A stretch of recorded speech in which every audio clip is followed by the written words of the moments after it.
Hello guys, मैं Sandeep Kumar miracle math centre से। आज हम आप लोग को एक्सरसाइज 5 पढ़ाएंगे। अवकलन समीकरण का फार्मूला बताएंगे। इसमें क्या है, हम लोग फार्मूला सीखेंगे। अवकलन का फार्मूला या सूत्र जो भी कहिए। इसमें हम लोग अवकलन कैसे लिखेंगे जैसे समझिए, चाहे तो d/dx लिखें, या तो बाई डैश लिखें, या तो f1 लिखें, या हम और भी कुछ लिख सकते हैं। यानी ये मुख्य रूप से कि बुक में देता है, ये तीन में कुछ भी लिखा हुआ हो तब उसे हम एक बार डिफरेंशियल करेंगे, यानी अवकलन करेंगे। इसे अवकलन कहते हैं। किसी का अवकलन का पहला फार्मूला होता है x के पावर n। अगर इसका अवकलन करना हो तो हम क्या करेंगे कि जो पावर है वो आगे लिखेंगे और एक पावर में घटाएंगे। इस पर एग्जांपल देते हैं।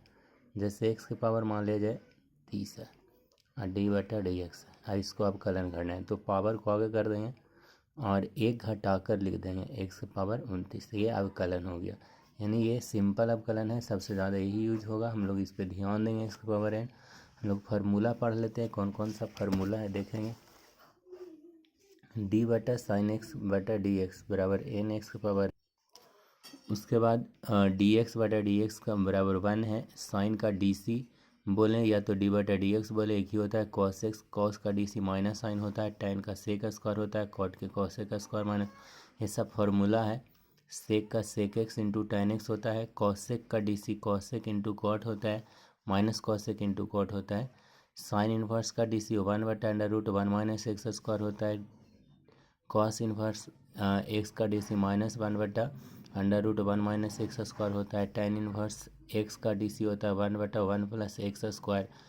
कॉट इन्वर्स एक्स का डीसी होता है -1/1 plus x square. Sec inverse x का डीसी होता है 1/x square minus 1। Cosec inverse x का डीसी होता है -1/√1 माइनस एक्स स्क्वायर, यानी x√x स्क्वायर माइनस 1। उसमें से और भी कुछ फार्मूला है। ई के पावर एक्स कितनों वैल्यू रहे उसका वैल्यू उतना ही होता है। यानी ई के पावर एक्स का डिफरेंशियल ई के पावर एक्स होता है। लॉग एक्स का डीसी होता है आपको 1/x, और ए के पावर एक्स का डीसी होगा ए के power x into log x. ये जो फार्मूला लिखा हुआ है लॉग का है, लॉग एम इंटू एन बराबर लॉग एम प्लस एन लिखेंगे। यानी दो फंक्शन इंटू में है तो लॉग एम प्लस एन लिख सकते हैं। अगर बटा में है तो माइनस में लिखेंगे। पावर में तो पावर को आगे कर देंगे, एन इंटू लॉग एक पावर एम। लॉग 1 का वैल्यू 0 होता है, लॉग 10 का वैल्यू 1 होता है, लॉग 100 का वैल्यू 2 होता है। कैसे होता है थोड़ा देख लेंगे। लॉग 100 को हम 10 का स्क्वायर लिख सकते हैं, 2 आगे आ जाएगा, 2 इंटू लॉग 10 का वैल्यू 1।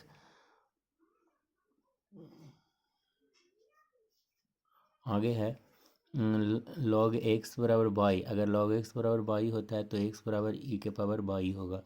उस तरह से यहाँ पर दो इम्पोर्टेंट फार्मूला है, इसे याद रखिएगा। यहाँ पर डबल फंक्शन है u इंटू वी, मैंने एगो एक्स एगो बाई हो तो इसे du/dx। पहले पहला का डिफरेंशियल करेंगे, दूसरा को छोड़ देंगे, फिर पहला को छोड़ेंगे, दूसरा का डिफरेंशियल करेंगे। अगर ये बटा में होगा तो इसके लिए फार्मूला। इस पर एक क्वेश्चन देते हैं, जैसे देखा जाए, जैसे d into x sine x है। यहाँ तो फंक्शन है, एक ये है और एक है। किसी को u मान सकते हैं, किसी को भी मान सकते हैं। तो यहाँ पर x u हो गया और साइन एक्स भी होगा। इसको इसी फार्मूला पर तोड़ेंगे जो फार्मूला हम लिखाए हैं। तो फार्मूला था पहले u को डिफरेंशियल करना है, v को छोड़ देना, फिर v को छोड़ u को छोड़ना है और v का डिफरेंशियल करना है। चलिए देखते हैं इसी में। तो x को u माने थे, साइन एक्स को भी माने थे, तो x के डिफरेंशियल किए, साइन एक्स को छोड़ दिए, फिर x को छोड़ दिए, साइन का डिफरेंशियल करेंगे। ठीक है, अब आगे dx/dx का डिफरेंशियल 1 होता है, इंटू साइन एक्स रह जाएगा, अब प्लस एक्स छूट जाएगा, और साइन एक्स का डीसी की होता है कॉस एक्स। ये बन गया, तो कोई हार्ड नहीं होगा। इसमें एक चीज़ और थोड़ा देख लीजिए कि अगर किसी का डिफरेंशियल करना है, जैसे dx है, साइन एक्स स्क्वायर है और यहाँ पर 5x है, इसको डिफरेंशियल करें। इसमें बहुत सारा फंक्शन बनेगा। इस फंक्शन को हम कैसे बनाएंगे जो देखेंगे। सबसे पहले पावर का डिफरेंशियल करेंगे, यानी कि d साइन 5x है का स्क्वायर करेंगे। तो यहाँ पर स्क्वायर है तो पहले स्क्वायर का डिफरेंशियल होगा। नीचे इसके अंदर जो फंक्शन है, तो फंक्शन कितना है d, x नहीं लिखेंगे बल्कि साइन 5x लिखेंगे। अब जो 5x आया फिर से डिफरेंशियल करेंगे, जब वाला नीचे x नहीं आता है तो d साइन 5x बटा d, अब यहाँ पर x नहीं है 5x है तो 5x लिखेंगे, अगुना d 5x बटा dx लिखेंगे इस तरह से। अब इसका तो स्क्वायर में होता है कि पावर आगे आता है, पावर एक घट जाता है, तो दो में से एक जगह तो कितना बचेगा एक, तो लिखना जरूरी ना है। साइन का DC कॉस होता है तो कॉस 5x अगुना 5x का DC 5 होगा, क्योंकि 5 बाहर हो जाएगा और dx बटा dx का 1 होता है। तो इस तरह से हम लोग को 5 दूनी 10 हो गया sign 5x into cos 5x, तो ये मेरा बन गया। तो इस तरह से आप लोग बनाइएगा। एक्सरसाइज 5.2 बनेगा आप लोग से, 5.2 बनेगा, 5.1 नहीं बनेगा, क्योंकि लैंग्वेज प्रॉब्लम क्लास में बता देंगे। और आप लोग पहले फार्मूला याद करें, कल 5.2 का वीडियो देंगे। Thank you.